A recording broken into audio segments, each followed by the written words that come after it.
Good morning, everyone. I'd like to thank the organizing committee, especially Jonathan, for allowing us to share our experience with contact radiation for early rectal cancer in elderly. I'd like to start off with a case history. Imagine you were in the MDT in the morning discussing a case of this very fit 79-year-old gentleman who presented with rectal bleeding and alteration in bowel habit. And he had an endoscopy which shows a rectal tumor. Biopsies were taken and histology proved this to be malignant. The MRI staging was done, and I'll show you the pictures in a moment. And that showed a low rectal tumor, stage as T3 and 2. And CT scans show no evidence of distant metastases. This is the endoscopic appearance of his tumor. And as usual, the endoscopists say that the tumor is situated at 10 centimeter. But in fact, if you look at this MRI, you'll see that the tumor is much lower than what is being said. And you can see it clearer on this slide, where you can see the tumor almost close to the levators. And in these sort of circumstances, we would irradiate, because it's very difficult to differentiate between T3s and T2s. And to try and conserve the inner rectal function, we would irradiate these sort of patients. His case was discussed at the MDT. It was a T3 and 2 M0 tumor, low, with moderate risk. So the decision was made to offer him pre-op chemoradiation, a long course, 45 gray and 25 fractions over 5 weeks, with concurrent capecitabine. In his case, although he was nearly 80, he was a very fit man, so we offered him a full dose of capecitabine, which is 825 milligram per meter square, as opposed to 625. And then, in the years gone by, we don't do restaging scans. The surgeon decide what operation the patient should have, and then they would do an operation within 4 to 6 weeks. But nowadays, 5, 6 years ago, we started doing restaging scans to see what happens to these patients. And this is the appearance, MRI done 6 weeks later. And there was hardly any tumor left in his lower rectum. And most surprisingly, all these lymph nodes that were there disappeared, and there was not much to see on the MRI. And then the radiologist said that this is a very good response. But when you actually scope, there is a mucosal abnormality, quite a small one, but no exophytic tumor visible, as you have seen in the previous slide. But when you actually palpate, you can feel an induration at about 6 centimeter in the left lateral wall of the rectum. So we had another MDT discussion on how best to approach with his treatment, and the patient was offered a TME. But the patient himself was not very keen on radical surgery, as he was looking forward to go to his skiing trip.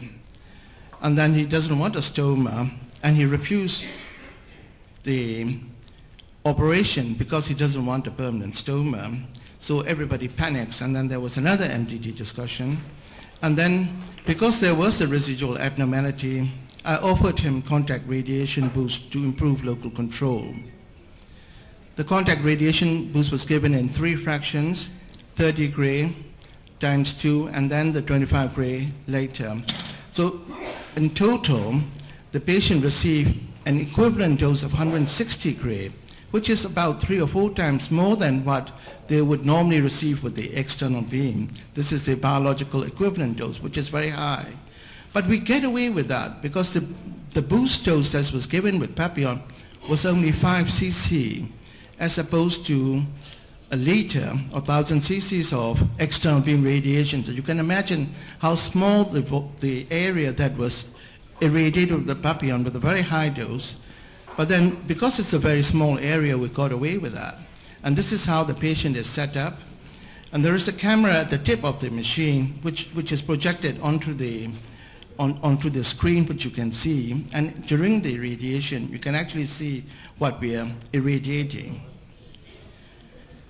This was the appearance a couple of months later. In fact, when we rescoped him, there was hardly anything, just a pale scar. And it at times goes by, you can see some telangiectasia coming on, and this is about a 12 months period. But obviously, with these sort of cases, we have to make sure that the patient understands what we're trying to do, and this is what we call a watch policy. Was decided before we did the contact radiation boost, and the patient has to agree for immediate salvage should the tumor recur at a later date, and he readily did. So we did a regular follow-up, and we did the scopes every 3 months, and that showed a healed mucosa which is sustained, and we did the MRI scan 3 monthly up to 2 years, and then 6 monthly thereof. The CT scan was done at 6 monthly interval. And to date, there was no evidence of recurrence 3.5 years from his treatment. Most of the recurrences in our experience occur within the first 2 years, and he's not really out of the wood yet until 5 years' time, when we say that the chance of recurrence is very low. But what do you mean by this complete response? If we look at the top 2 slices, where it shows the good response to MRI, and that's what we start to see now when we do the restaging scans, and I'm sure you do this as well in your MDTs. And there's a good response to MRI, and there was a paper from Mercury Group showing that if you have a good response, the disease-free survival is good compared to the non-responders. This is MRI. At the bottom, you will see the complete clinical response. And then the Mercury Group, in fact, did most of the cases have surgery. And we have some data on what happened to the patients who achieve a pathological response.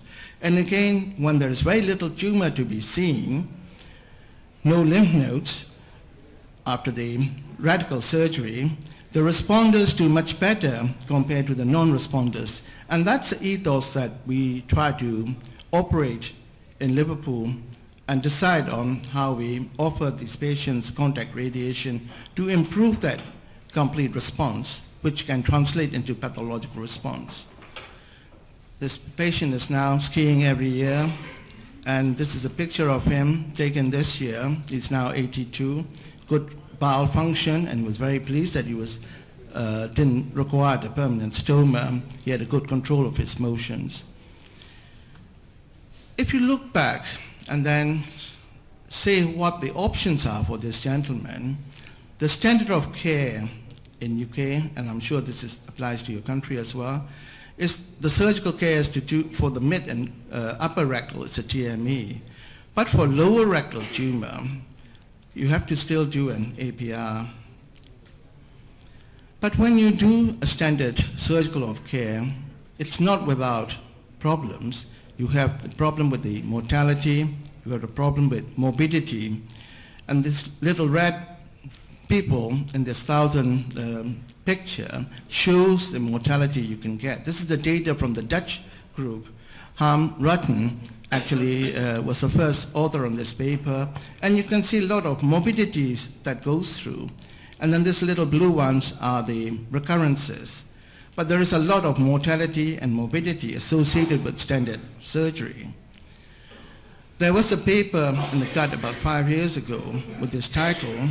I don't want to get involved with the controversies of this, but it was quite devastating for the surgical community.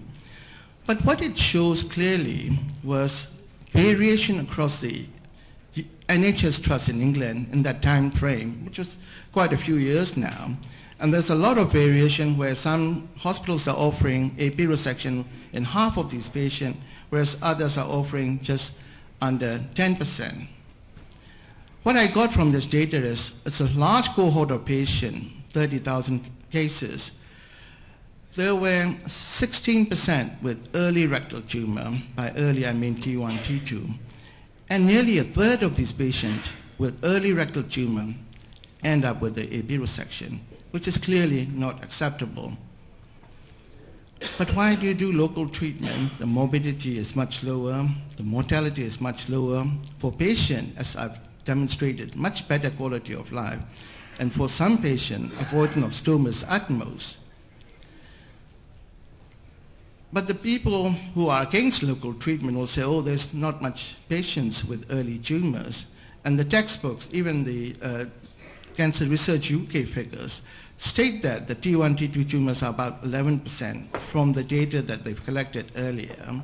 But the gut paper is saying that it's not 11%, it's much higher than that. And our own CR07 data, which appears in Lancet in 2009, showed that about a quarter of these patients are T1, T2 tumors. And with the introduction of colorectal screening in UK for the last couple of years, we hope that a lot of these diseases will be picked up in the early stages. So whatever treatment we're proposing, with the standard treatment, the 5-year survival is very good. This is a UK Cancer Research UK data. On the Dukes A, you get over 80% 5-year survival. So whatever alternative treatment you're proposing, the survival has to be equally good, if not better. So it's a balance of opinion for the patient, having a standard treatment as surgery against the alternative treatment, benefit in terms of cure and survival benefit, and the harm that we do in deaths and complications. And it is a fine balance. So when you say contact radiation, papillon names comes up, and when you say papillon, people think it's a butterfly. But in fact, it's not a butterfly we're talking about. It is a professor from Lyon who popularized this technique for early stage rectal cancer, T1, N0, M0, for small tumors such as this. And what he did was to deliver contact radiation using a very low energy X-rays, but very high dose of radiation, ×3. But we got away with that because there's a limited penetration because it's a low energy X-ray. By applying a very high dose of radiation, you have much better cell kill. And this is applied every 2 weeks. So it shaved the tumor off layer by layer. So this is an example of one patient we treated about 7 years ago. And you can see a little cartoon on your left, the tumor protruding out. And then this big polyp, malignant polyp protruding into the applicator. After one fraction, you can see that the tumor has shrunk right down. You can see a normal mucosa around it. And you can see that the height of the tumor has shrunk down after 2 weeks, one fraction. After the second fraction, there's hardly any tumor left, and you can't actually feel anything or see anything much. And when you actually feel it, there's no induration beneath it. And this is the sort of cases that I would regard as responders, and they do very well. In fact, this lady stayed in remission nearly 6 years, and one day she didn't turn up to my clinic. And when I inquired, she had a fall and banged her head and died of cerebral hemorrhage. She was on warfarin, of course. And then she didn't die from her rectal tumor. She was in her late 80s when she passed away. So this is a tumor protruding into the applicator. And we're talking about T1 tumors which is not reaching the muscularis propria. So as you know, the bowel mucosa is 3 to 4 millimeters. And papillon is just enough to get to just beyond the muscularis propria. And then the tumor is shaved out week by week, every 2 weeks, and there is very little thin residual tumor at the end of treatment, and you get the full dose applied to the residual tumor. And that is the reason why it is so effective with very little side effects.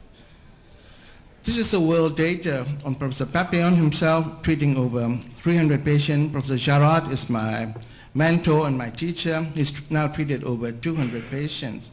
And these are the gentlemen around the world. Professor Seshi from USA treated over 200 patients. And this is our series when we published it in 2007, 220 patients, giving a quite high local control.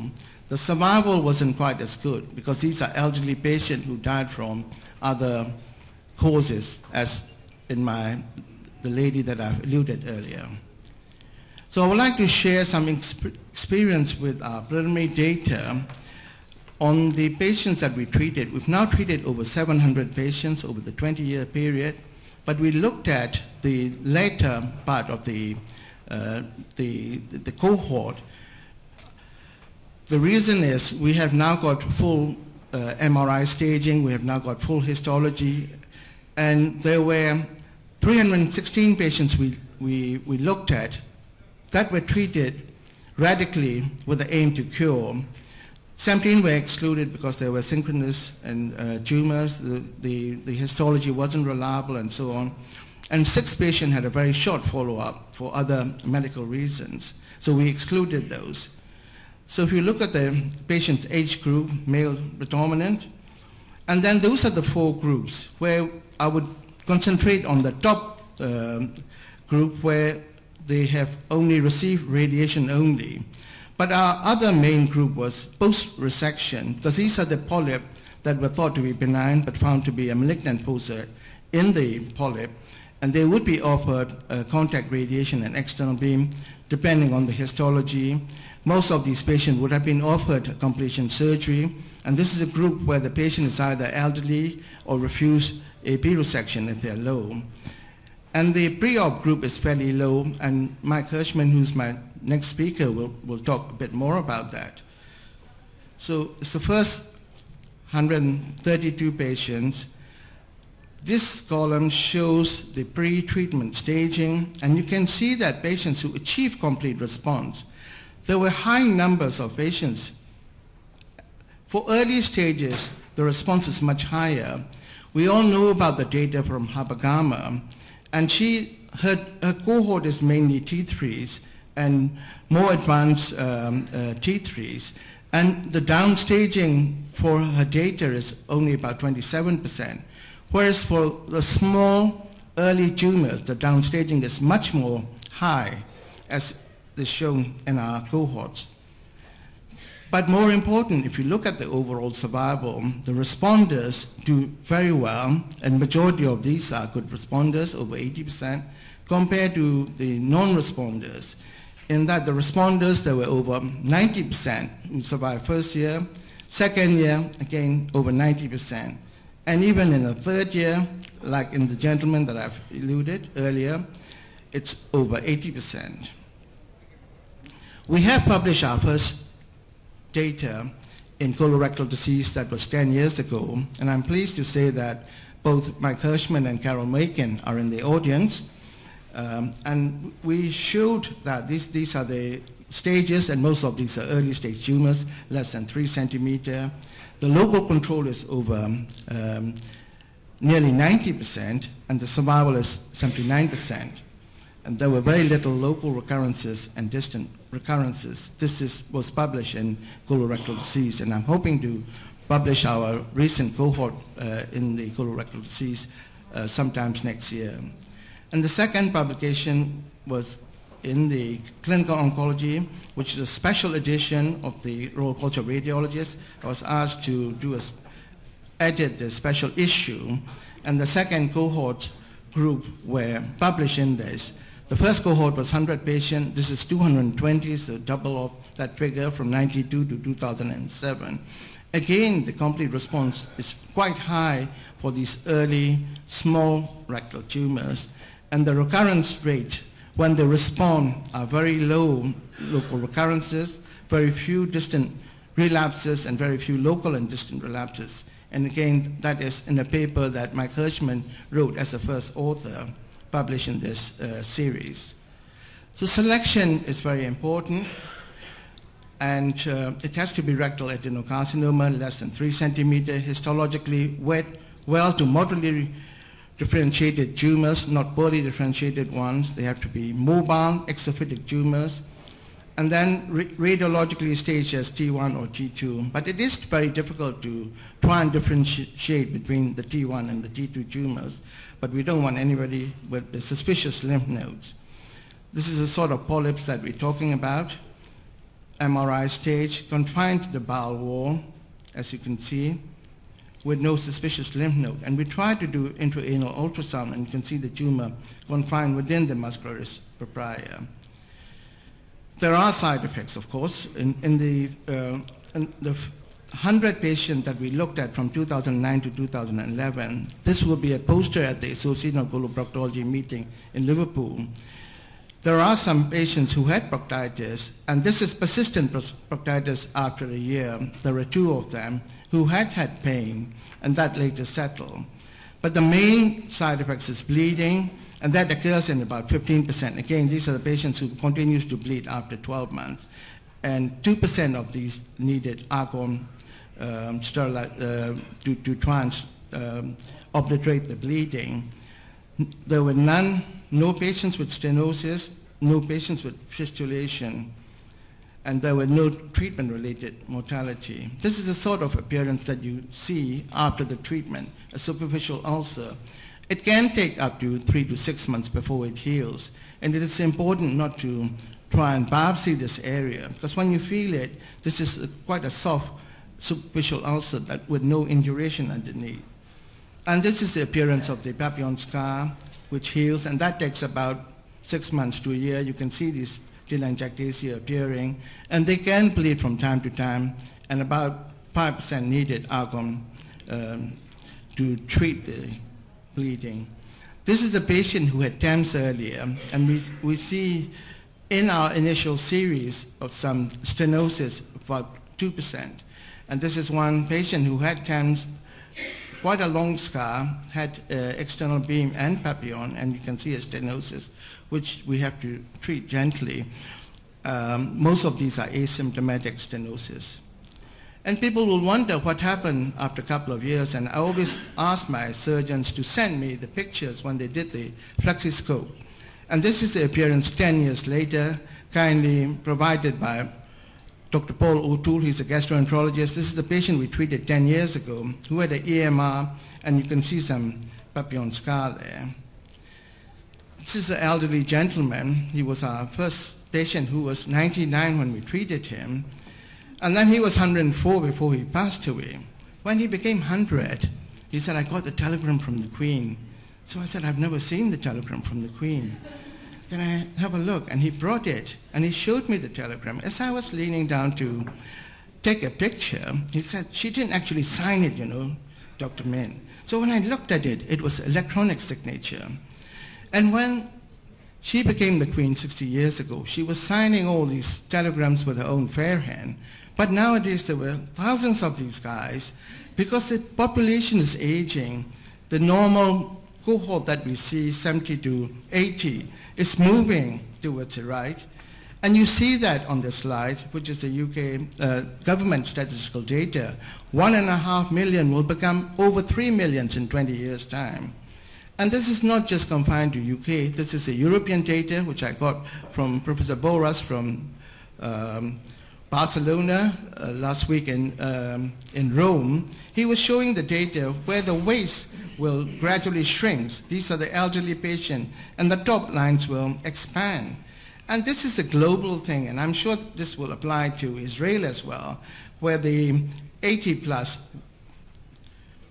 area under the calf will increase as in years goes by. So we need to think carefully how to treat these patients, because the mortality in elderly is high. The morbidity associated with these elderly patients are quite high. And if you try and do major surgery on these, the mortality will be very high. So contact radiation, you can pick out the responders and then just watch them. If there is a small residual disease, you can have TEMS, and Mike will talk about this. And there is a small group of poor responders in the region of about 10 to 15%, and these needs to go for radical surgery. But we do need evidence to try and prove it. Looking at James Lind, and I'm sure you've heard of this, the first randomized trial was done with the citrus fruit for scurvy. And there was only 6 patients in the group that had citrus fruit. And although 5 of them gone back to work, his first paper, a treatise on scurvy, was regarded as poor evidence, unproven, and an anecdote, because the number that he was proving was very small. But things have moved on now, and we still need to try and do some randomized trial to prove it. This is our UK NCRI rectal portfolio, and we're proposing a trial called OPERA. And this was discussed at the World Congress in Rome last week. I won't go into the detail because of the constraint on the time, but whoever is interested, we can talk about it later. These are for early tumors who are downstage and see what happens to these. 1 minute, please. It is important to try and address this because with the screening, the numbers of polyps, malignant polyps, are going to increase. And I would like to impress upon the surgeons that a small tumor, which is early and low in elderly, would like to think as a papillon, because the patients do have a choice, and there is a lot of interest in UK. If you look at the health economics, the mortality is much lower, morbidity is much lower, no stoma, and the cost is much lower. So the last slide is avoidance of APR for low rectal tumor is important because the morbidity and mortality is high in elderly, and we should consider contact radiation for cure in elderly with early rectal tumors. Thank you for your attention.